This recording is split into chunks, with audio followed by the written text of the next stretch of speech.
The sign on my screen says, "You're live." It's like, okay, good to know.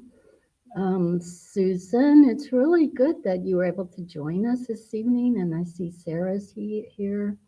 So hi to both of you. Um, yeah, it's really, really nice to have this opportunity to be together again. And yeah, so if anybody else wants to check in, oh, Nico, hello to you too. Um, if you want to check in with something you're grateful for, we can actually do that more when we switch to Zoom at the end of this part. So if you'd rather wait and not have to type something in, that's fine. But I really do enjoy knowing who's here. Um, Helps me to know that I'm not just talking to myself because all I see is myself. Um, so even a little sign from YouTube that says you're live is kind of good. Um, so I'm going to invite the bell just to invite us to breathe together. So just listening to the bell.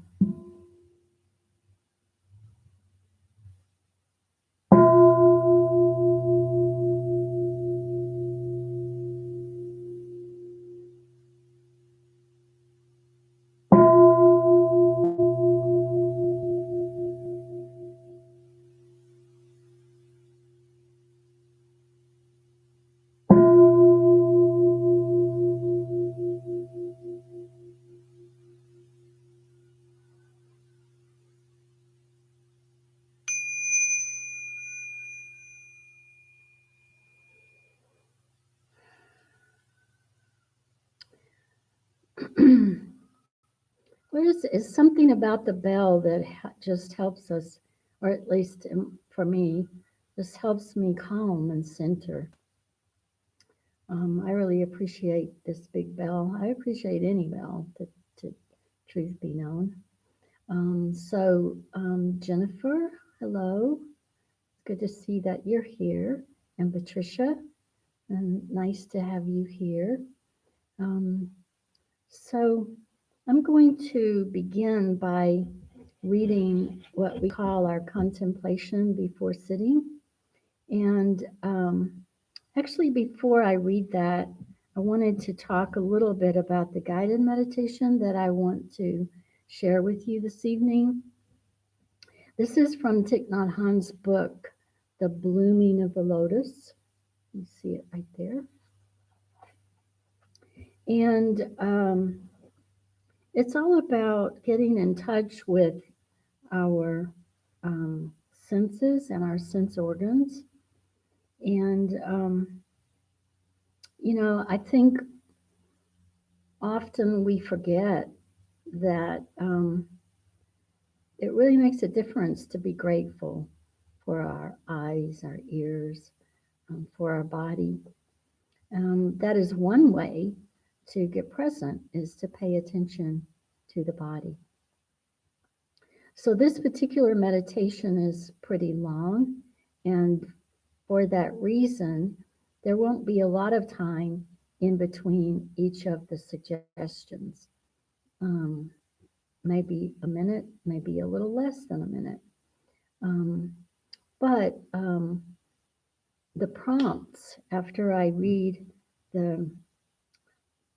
after I read the suggestion, the prompt is something that you can breathe in and breathe out. So there's a prompt for breathing in and a prompt for breathing out. And so usually you can take at least 5 breaths during the time that you're waiting for the next suggestion. And maybe you'll have 7 or 8, but it won't be much more than that probably. So just, to let you know that. So let's have one more sound of the bell, and I will read the contemplation.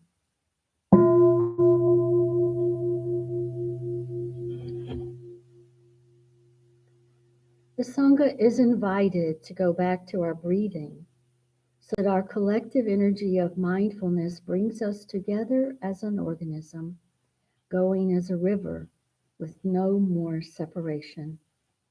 Let the whole Sangha breathe as one body, generate peace as one body, be free as one body. Let us transcend the boundaries of a delusive self, liberating ourselves from the superiority complex, the inferiority complex, and the equality complex. We are aware that the happiness and suffering of all people is also our own happiness and suffering. We see ourselves in all people and all people in ourselves. We are one with those caught in situations of oppression. We are also one with the oppressors. We are one with the wise and good people who are present everywhere in the world. We are one with those who are able to embrace the whole of this world with their heart of love and their two arms of caring action. We are a people with enough peace, joy, and freedom to be able to offer fearlessness and the joy of life to living beings around us. We see that we are not alone. The love and the joy of great beings who are present in this world are supporting us, not allowing us to drown in despair, and showing us the way of understanding, compassion, and right action.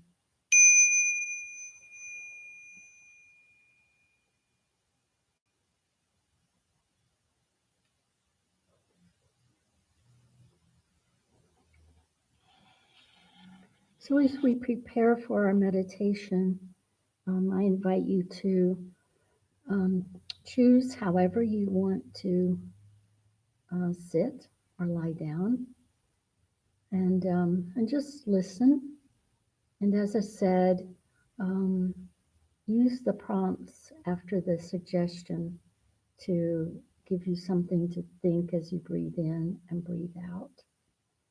And also, I would say that the whole thing is a suggestion.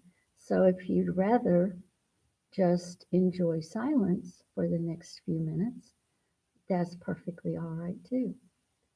Um, so let's begin our meditation.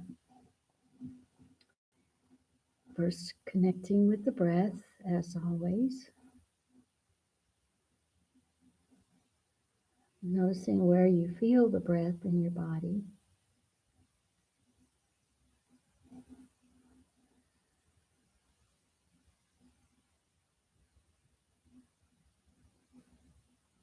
Noticing how just 2 or 3 breaths already has the capacity to calm us down, bring us back into the present moment.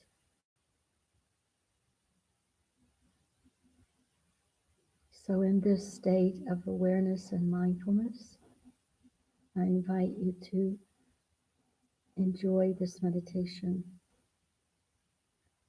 Aware of my eyes, I breathe in. Aware of light, I breathe out. Aware of eyes,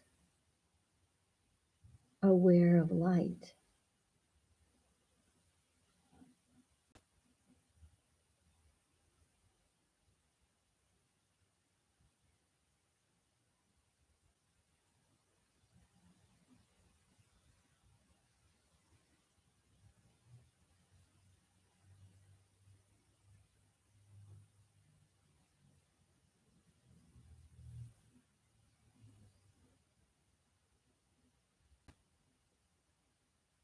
Aware of my ears, I breathe in. Aware of sound, I breathe out. Aware of ears, aware of sound.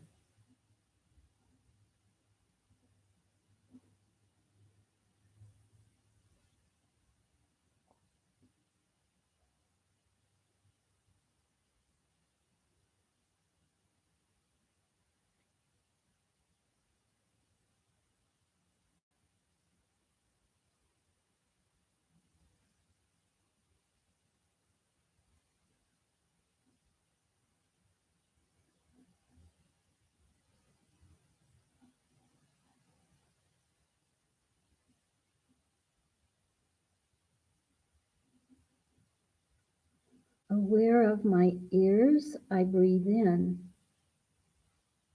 Aware of a cry of pain, I breathe out.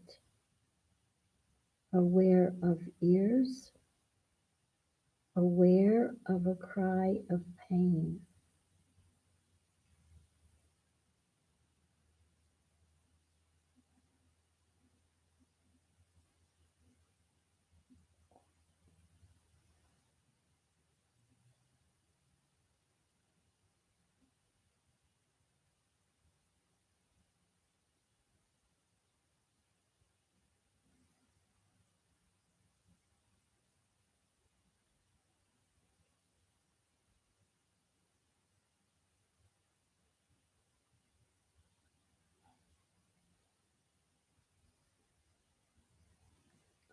Aware of my ears, I breathe in.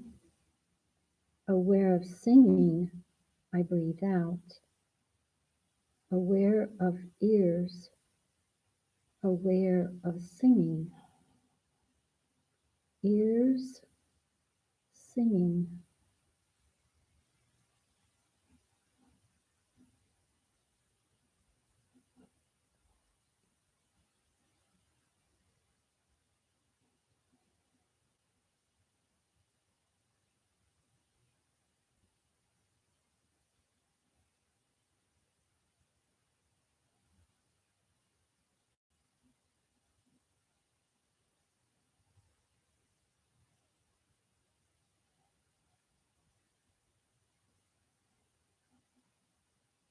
Aware of my ears, I breathe in. Aware of the sound of rain, I breathe out. Aware of ears, aware of sound of rain. Ears, rain.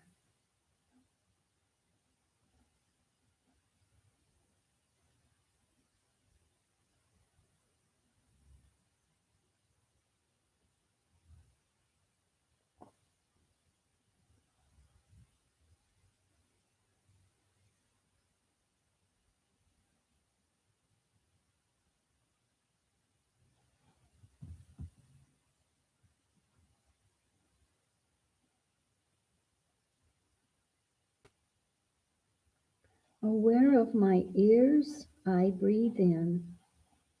Aware of laughter, I breathe out. Aware of ears, aware of laughter. Ears, laughter.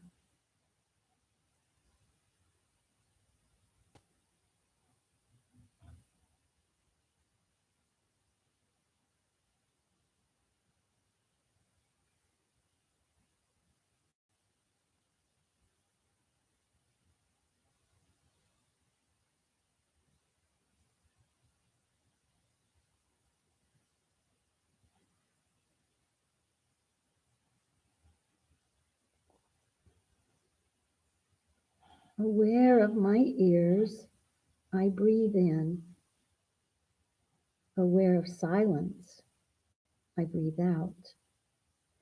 Aware of ears, aware of silence. Ears, silence.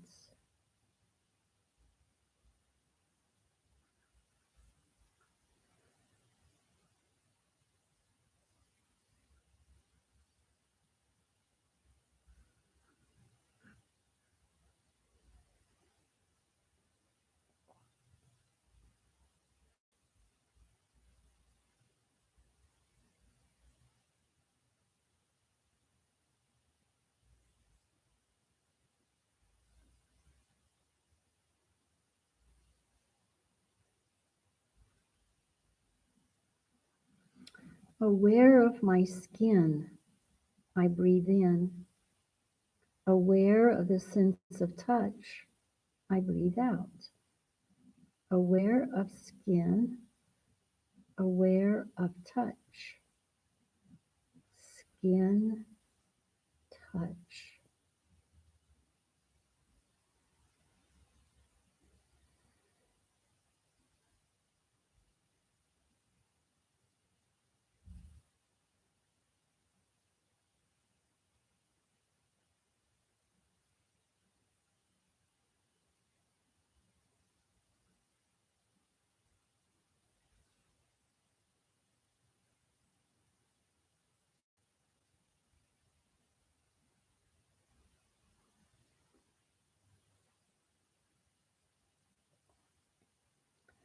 Aware of my skin, I breathe in. Aware of the sun on my skin, I breathe out. Aware of skin, aware of sun. Skin, sun.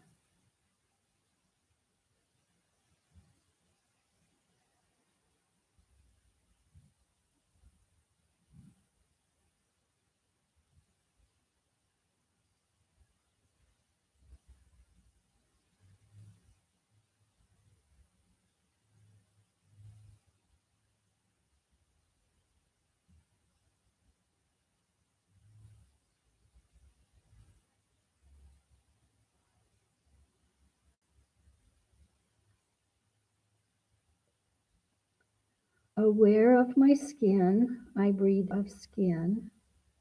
Aware of cool water. Skin, cool water.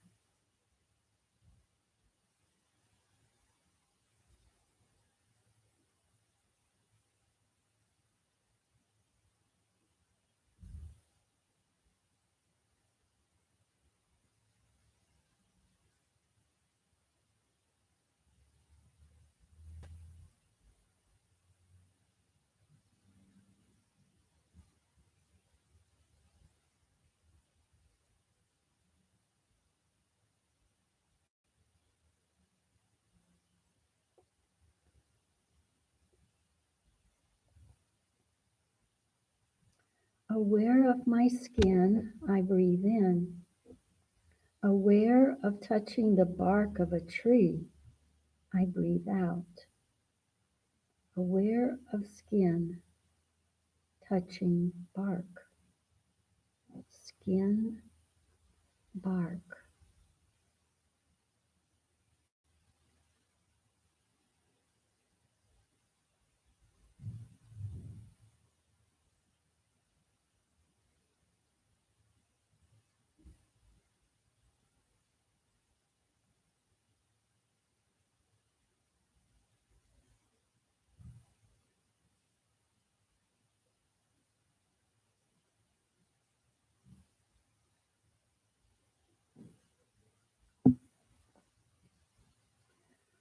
Aware of my skin, I breathe in.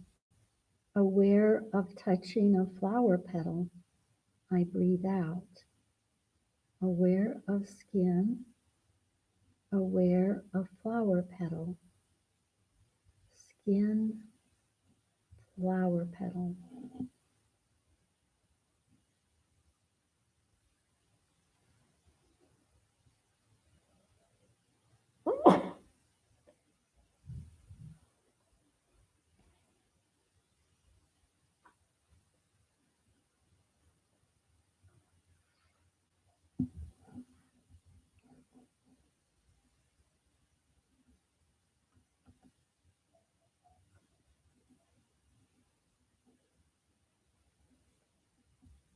Aware of my teeth, I breathe in. Aware of an apple, I breathe out. Aware of teeth, aware of apple. Teeth, apple.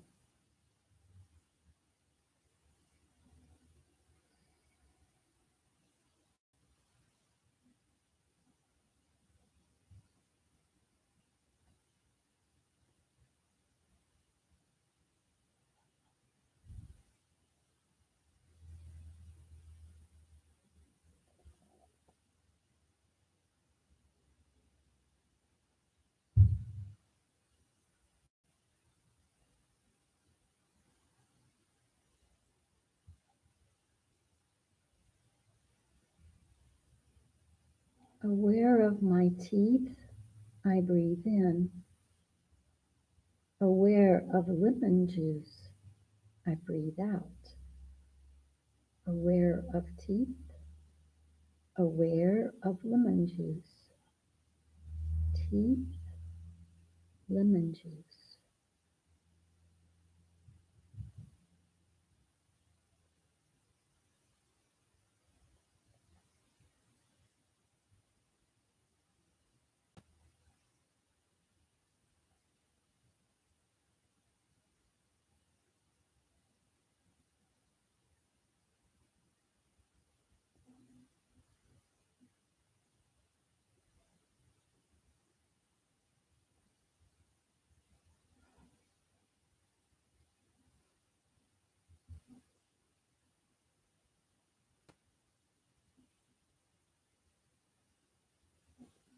Aware of my tongue, I breathe in.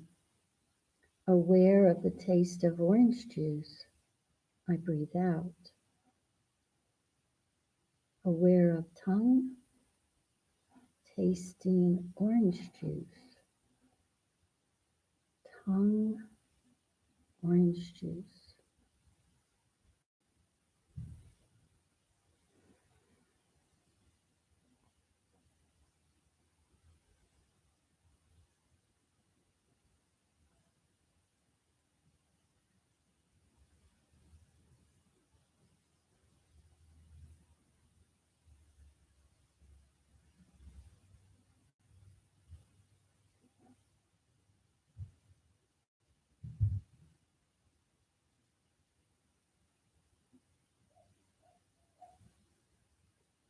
Aware of my tongue, I breathe in. Aware of the taste of salt water, I breathe out. Aware of tongue, tasting salt water. Tongue, salt water.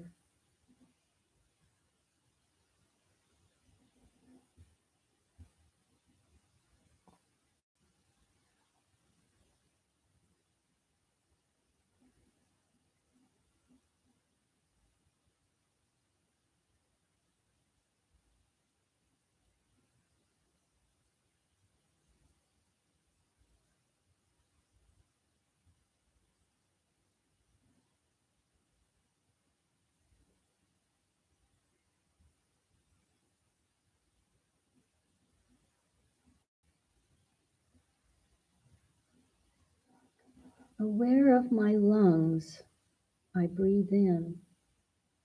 Aware of smell, I breathe out. Aware of lungs, aware of smell. Lungs, smell.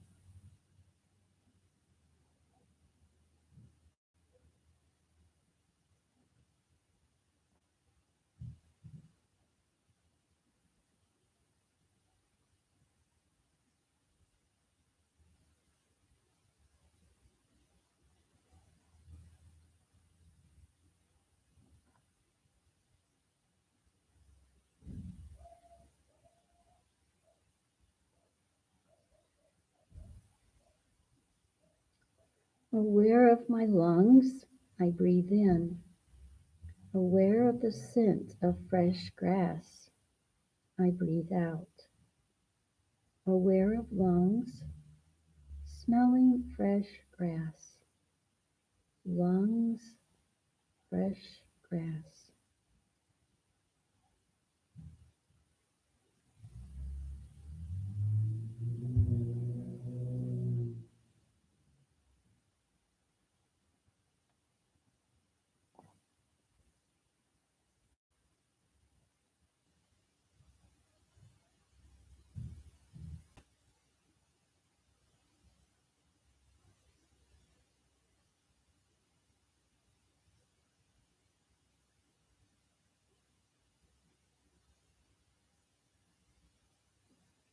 Aware of my lungs, I breathe in. Aware of the scent of roses, I breathe out. Aware of lungs, smelling roses. Lungs, roses.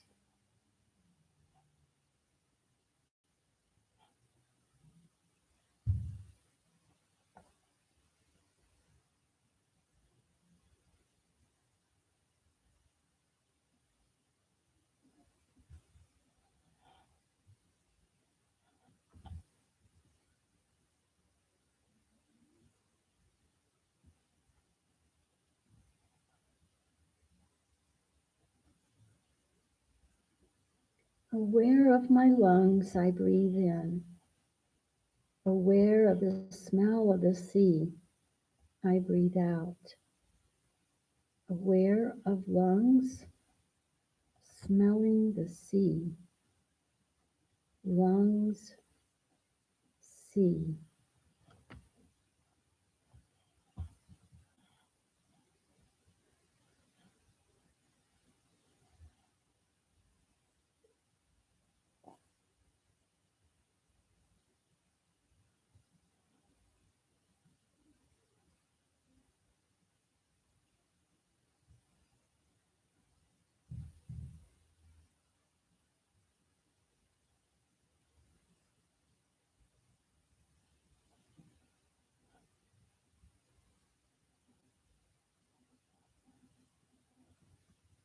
Aware of my feet, I breathe in.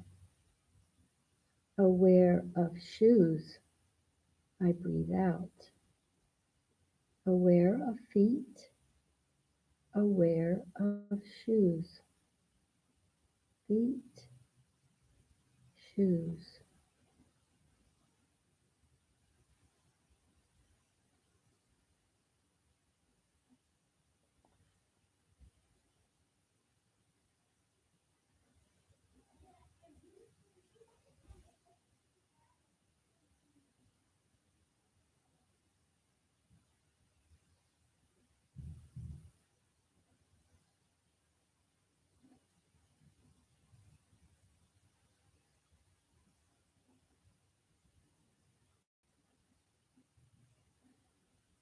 Aware of my feet, I breathe in. Aware of young grass, I breathe out. Aware of feet, young grass. Feet, grass.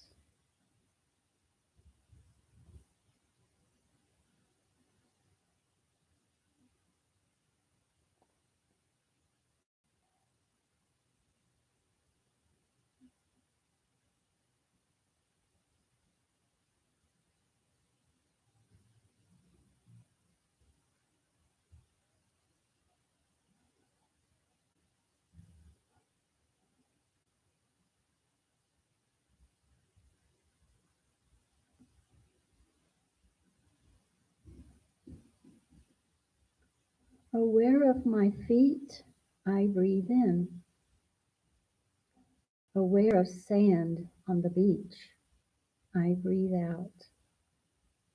Aware of feet, sand on the beach. Feet, beach.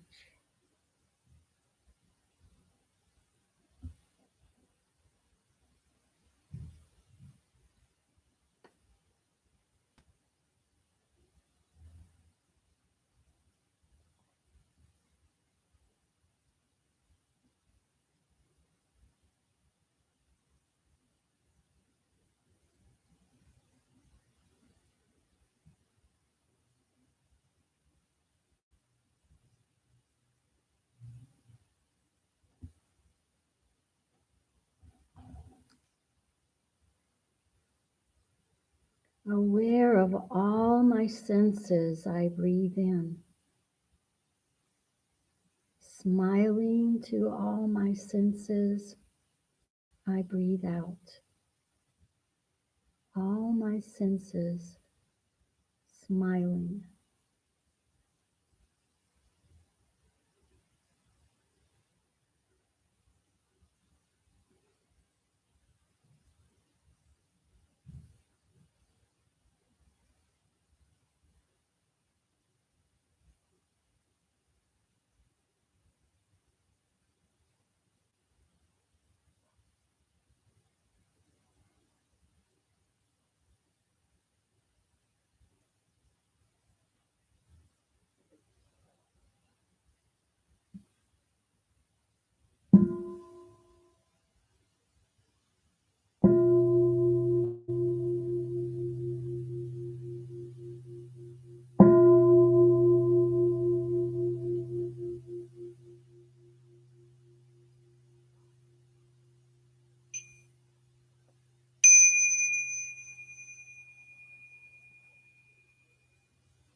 Well, I hope you enjoyed that meditation. Um, it reminded me of a suggestion that I, a guy, Kurt, some of you might know Kurt from the Austin Sangha. He sent us this little um, exercise that somebody had suggested to him. And it is to like choose three of your senses to focus on and then find something in your environment that that kind of triggers that particular sense. So this is what the meditation kind of reminded me of when we, for instance, just looking around using my sense of sight, I notice, and I'm in the meditation hall where I'm used to seeing things, but we get so accustomed to the sights around us that pretty soon they just become like part of the background. So when I'm looking around, I'm noticing things that perhaps I didn't notice before. And that's, I think, the point of that particular meditation. Um, I don't know if you heard, there was a little bit of activity in the dog groomer's place next door, which is unusual.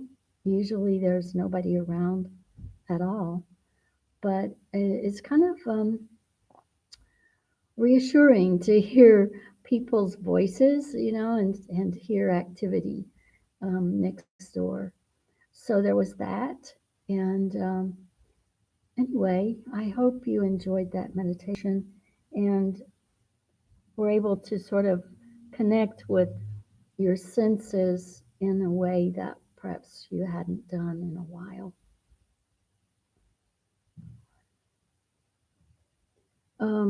So just to kind of bring you a little notice, um, if you look in the chat room near the bottom, there is a link now to the Zoom platform where we will go when we finish this part of our Sangha.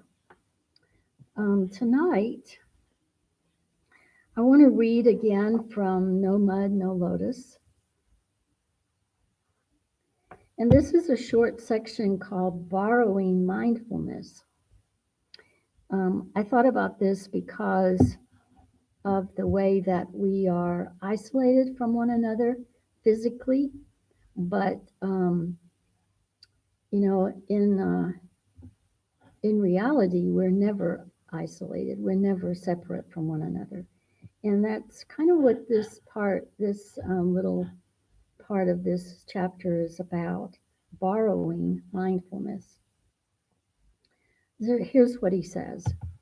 There are times when a case of suffering is so great it needs recognition from more than just one person. We all need help sometimes when suffering threatens to overwhelm us. We can borrow the collective energy of mindfulness of a group of practitioners in order to recognize and embrace the block of suffering in us. When suffering has become a seemingly impenetrable obstacle, we can learn how to draw on the support of others. If we can take the time to sit together, even in this way, and allow the collective energy of mindfulness to recognize and embrace our pain, we become a drop of water flowing in the river of awakened energy, and we feel much better. We may not have to do or even say anything. We just allow our pain to be embraced by the collective energy of mindfulness. Sometimes we may have to reach out more directly and ask for help. That can be very difficult. But other people do want to help if we only ask them. If we have loved ones who are suffering, one of the best things that we can do is to offer to sit or walk with them and offer them our energy of mindfulness and peace. It can help calm them down and embrace their suffering so that they can walk, sit, and breathe in mindfulness and take care of the crying baby inside them. There are so many things that Thich Nhat Hanh writes about and talks about that are just so relevant to what we're going through now. And that in particular, I thought, is very relevant. We are going through this as a collective. and as individuals. But if any of us, if any one of us tries to take on the responsibility for um, solving any part of this pandemic, that's a recipe for suffering. And I think, that's why we have seen so much interaction with people coming together in very creative ways. I, I find that hopeful and kind of hoping that we there's a residual that it continues after we have cleared this particular obstacle. There are a lot of experts who say that this period of time will not be over soon. So we'll have a lot more time, whether we like it or not. We'll have more opportunity to learn how to work together, how to be in in this collective consciousness together, and contributing our own individual um, consciousness and um, yeah. So I'll be interested when we are able to chat with one another. I really would like to hear what you might have to say about that reading. But there was another one that I wanted to share with you, and this again is from um, Thich Nhat Hanh's book, um, Answers from the Heart. Sorry, I was looking for the page that I didn't that I didn't mark it, but I found it. Um, this also, I think, applies to our situation where we are challenged to keep ourselves um, engaged, um, not be overwhelmed by some of the situations or experiences that we may find ourselves in. The question that was asked him, all of these questions come from things that people have asked at various retreats. And so this questioner said, I feel guilty when I'm not occupied. Is it okay to do nothing? Here's what Ty said. In our society, we're inclined to see doing nothing as something negative, even evil. But when we lose ourselves in activities, we diminish our quality of being. We do ourselves a disservice. It's important to preserve ourselves, to maintain our freshness and good humor, our joy and compassion. In Buddhism, we cultivate aimlessness. He has that word in quotes, aimlessness. And in fact, in Buddhist tradition, the ideal person, an arhat or a bodhisattva, is a businessless person, somewhere, someone with nowhere to go and nothing to do.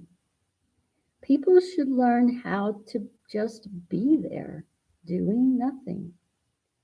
Try to spend a day doing nothing. We call that a lazy day.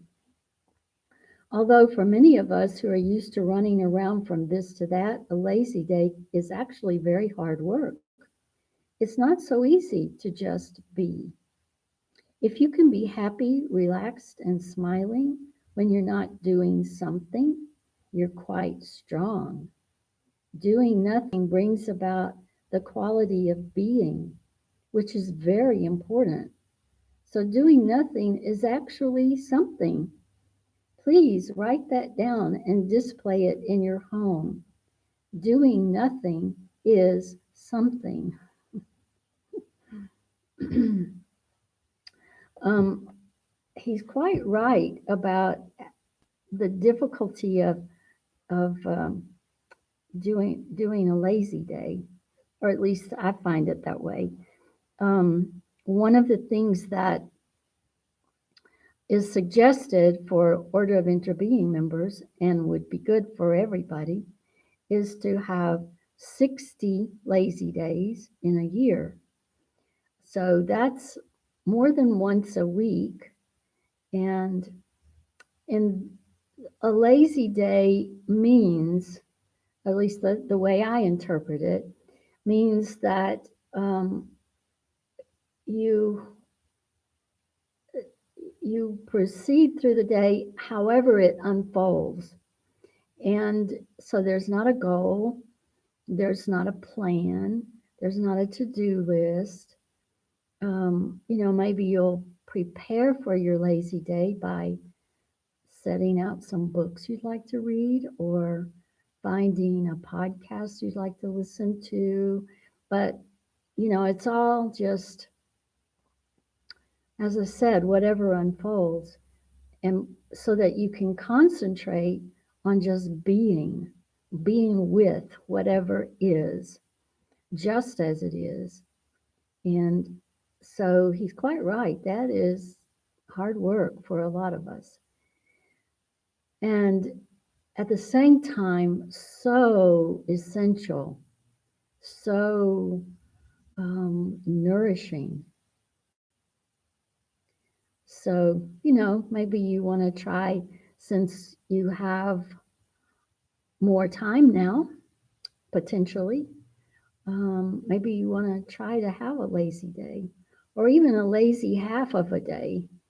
You might need to start small, um, maybe a lazy 2 or 3 hours, whatever, whatever. So I want to have you look over into the chat box now, and you notice that there is not only the Zoom link, but also um, an invitation to help us continue to offer these programs. Even when you are not here, um, building maintenance is still going on. We can turn the thermostat way down or way up, depending on the weather, and that saves us some money, but we still have an electric bill. We still have a water bill. We still have a telephone bill, just like you do.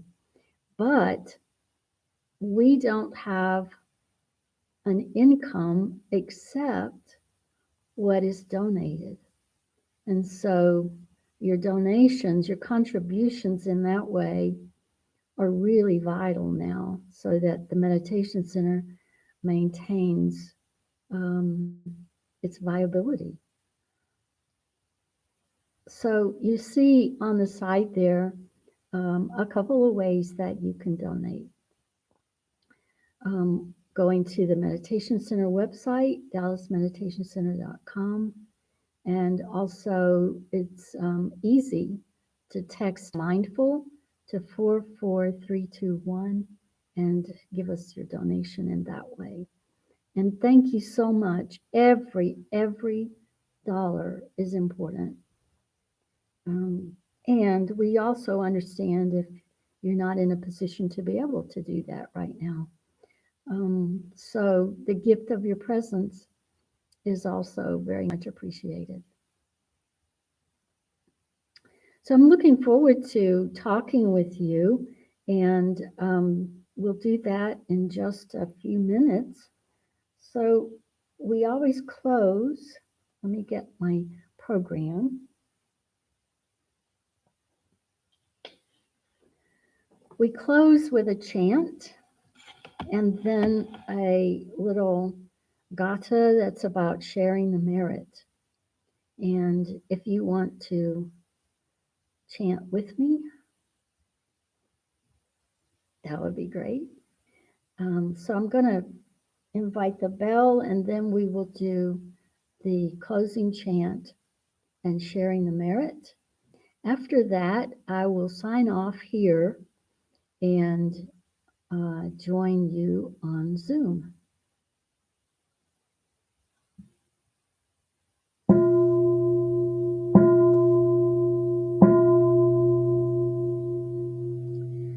Countless beings we vow to free, ceaseless afflictions we vow to end, limitless dharma doors we vow to open, the deepest paths of awakening we vow to realize.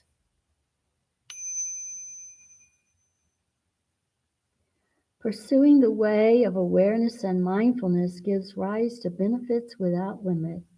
We vow to share the fruits with all beings. We vow to offer tribute to parents, teachers, friends, and numerous beings who give guidance and support along the path.